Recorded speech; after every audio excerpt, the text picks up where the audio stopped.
icyakora gikurikiraho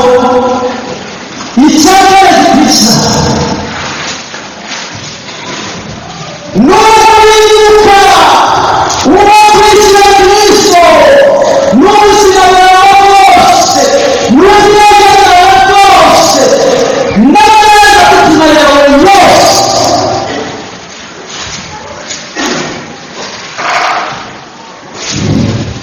Simucyera waba warigeze witahura mu mutima wawe kumva waba warigeze wireba ibyaha Yesu ukwigisha yakwigishije abaze Imana biragucenge kirashira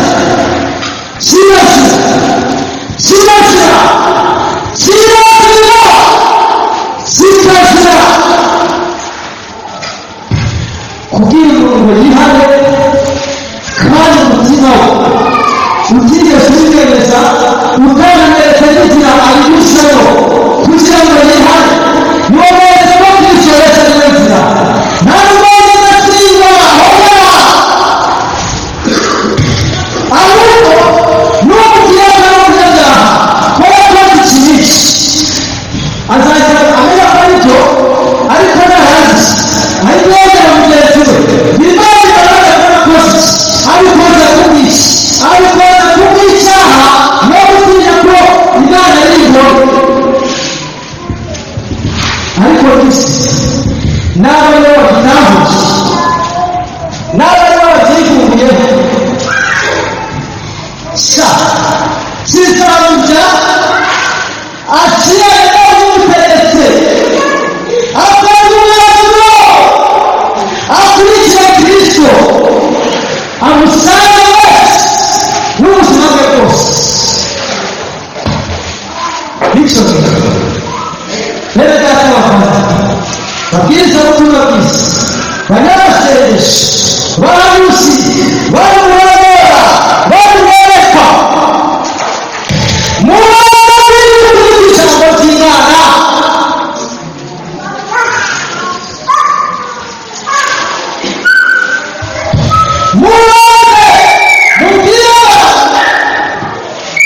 ko kwihana atari ugutabira ku bwinshi mubana ko kwihana atari ugufata ubwira ukabivana n'intesha ugahinga ugateka ese iyo uhize birere iyo uhize bukwiye abahinzi mu bwiye urahinga bitera ntabwo bishoboka. Yesu atanze umurimo we yabwiye abantu arababwira ati nimwiyamamarize ubutumwa bwiza mwakire Yesu. Kwihana bisobanura guhinduka mu mutima rwose, guhindura inzira zawe ugatangira ubuzima bushya bwo kwisanisha na Kristo. Iyo umuntu yihana kandi akizera Yesu, Imana imuha imbabazi, n'ubugingo bw'iteka. Iyo umuntu yihana akihana neza agahinda umushyitsi imbere y'Imana, Imana imuha imbabazi z'ibyaha, zarangiza agahabwa ubugingo bw'iteka ryose, bwa bundi butanga ibisubizo kigira giti ese umuntu apfuye yaba azongera akabaho? Niyo koko umuntu yapfuye azongera abaho kubera ko bizeye Kristo. Bavandimwe, agakiza cyangwa se ubuzima, ubugingo bw'iteka ntabwo bubonekera mu mirimo yacu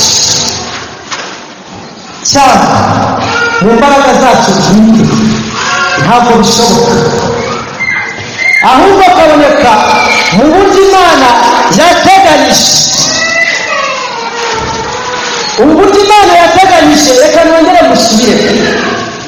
Icyambere, Imana itanga umuntu. Icya kabiri, umuntu akakira agakiza binyuze mu kwizera Yesu. Icya gatatu, umuntu akihana ibyaha bye yarangiza akababikira ubugingo bw'iteka ryose. Ibirego bisubire bananiwe kugira ngo umuntu yakire ubugingo bw'iteka ryose. Icyawe ni ukugira umuntu agahabwa umuntu n'Imana. Icyawe ni ukwakira agakiza binyuze mu kwizera Yesu Kristo. Icyawe ni ukwihana ibyaha warangiza ukaba wandikiwe ubugingo buhoraho.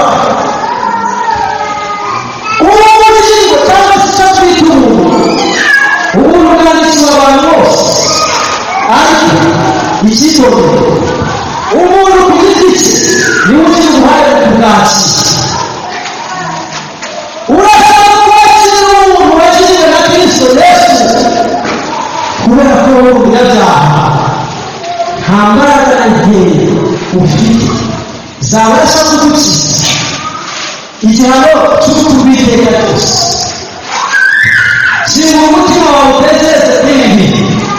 Wowe wicaye hano bakiri umuntu wo kuza kumva ubutumwa bw'iki munsi,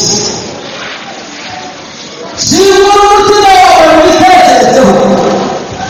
Twese twandikira umuntu, ariko umuntu ugira uruhare rwo kwakira ubuntu bwa Kristo Yesu akakira agakiza binyuze mu kwizera. Yarangiza akihana ibyaha, ibyo birangiye byandikira ubugingo bw'iteka ryose. Erega ikibazo cy'ingenzi ntabwo ari ukwibaza ngo ese iyo abantu bapfuye bazongera babeho, ahubwo ikibazo ni iki? Ni ukwibaza ese njyewe nipfa nzazongera nkabaho nkabaho na Kristo Yesu iteka ryose? Reka musabe ubike umutwe wawe witekereze, utekereze ku rugendo rwawe, tekereza ku buzima bwawe, wibaze uti ese ubu upfuye nawe nzongera nkabaho muri Kristo Yesu? Ubitekereze neza. Ndasaba buri wese hano kugira ngo yubike umutwe we abitekerezeho. Ese uramutse upfuye waba rwose ufite ibyiringiro by'uko uzongera ukabana na Kristo Yesu?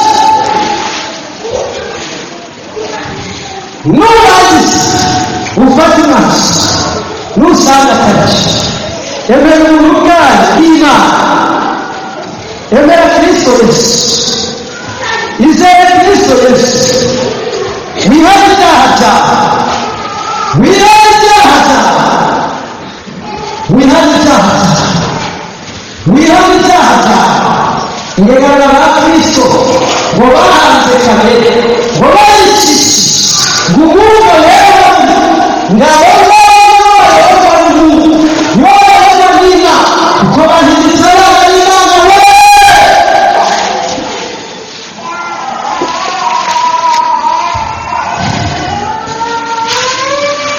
uwamaze kwitekerezaho arasabwa kumenya ibi bintu. Ubugingo buhoraho butangwa n'ubuntu bw'Imana, bwakirwa binyuze mu kwizera, bukaboneka ku muntu wese wihana. Ubugingo buhoraho ari cyo gisubizo twabonye ko abantu bose nibapfa bazongera bakabaho. Ubugingo bw'iteka ryose ibi bazabibonera babikuye mu buntu butangwa n'Imana, bakakira buno buntu cyangwa se bakakira ubugingo binyuze mu kwizera Yesu. Kandi ubugingo buhoraho bukaboneka ku muntu wese wihaye. Umuntu wizera rero hari ikintu gikwiye kumuranga. Umuntu wizera Yesu Kristo, reka dusubiremo, ntabwo agomba rwose gutinya urupfu rw'imibiri yacu. Umuntu wizera Yesu Kristo ntabwo atinya urupfu rw'imibiri, kuko ni itegeko twese icyo rero tugomba guhura nacyo. Wabyanga utabyanga, wabyere utabyere, uzapfa. Niba wizera Yesu Kristo, urasabwa rwose kudatinya urupfu, maze ukakira ubugingo bw'iteka ryose, ubikuye mu kwizera ubihawe n'umuntu no kwihana ibyaha byawe. Niba wamaze kwitekerezaho ugasanga ukeneye imbabazi z'Imana, ugasanga ukeneye kugirirwa umuntu n'Imana, ugasanga ukeneye kwakira ubugingo buhoraho binyuze mu kwizera Kristo, ugasanga ukeneye kongera kwisuzuma ukihana ibyaha byawe, uhaguruke maze tugusabire ku Mana. Wowe wese uri hano, wowe uri hano waje gusenga uyu munsi, waje kumva ubutumwa bwiza, niba witekerejeho wumvise ibyo twavuze, ndagusaba kugira ngo uhaguruke maze tugusabe ku Mana kugira ngo dukomeze iguhe agakiza, iguhe n'ubuntu bubonerwa muri ibi. Ntabwo bubonerwa mu mirimo myiza yacu, ahubwo ibihamya ni bitatu: ubuntu bw'Imana, kwizera Yesu Kristo no kwihana ibyaha.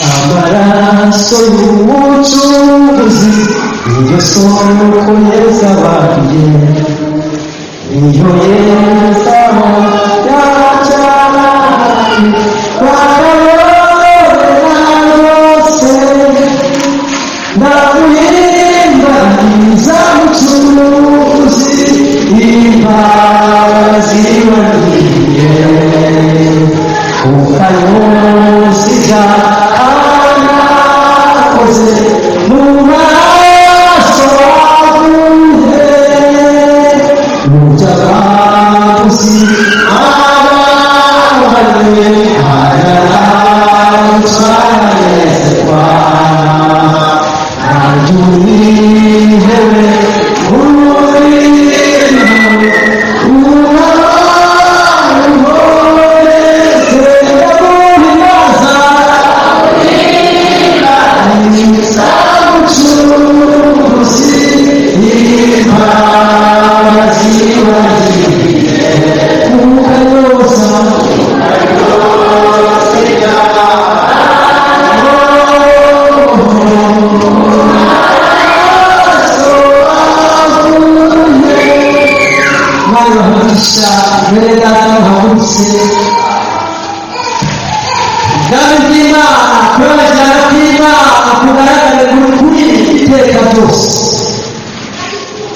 ubuntu bw'Imana isumba byose burakwiye. Kwizera gutanga ubugingo buhoraho kugaragare kuri ibi, kwihana ibyaha kubikuye ku mutima bibe kuri icyama we kazagerayo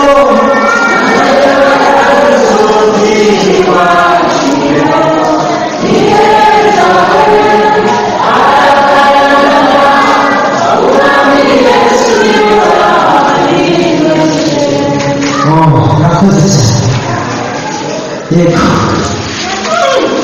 yego reka dusenge Imana mu izina rya Yesu, reka dusenge mu izina rya Yesu. dusenge mu izina rya Yesu. Reka dusenge mu izina rya Yesu. Reka dusenge mu izina rya Yesu. Reka dusenge mu izina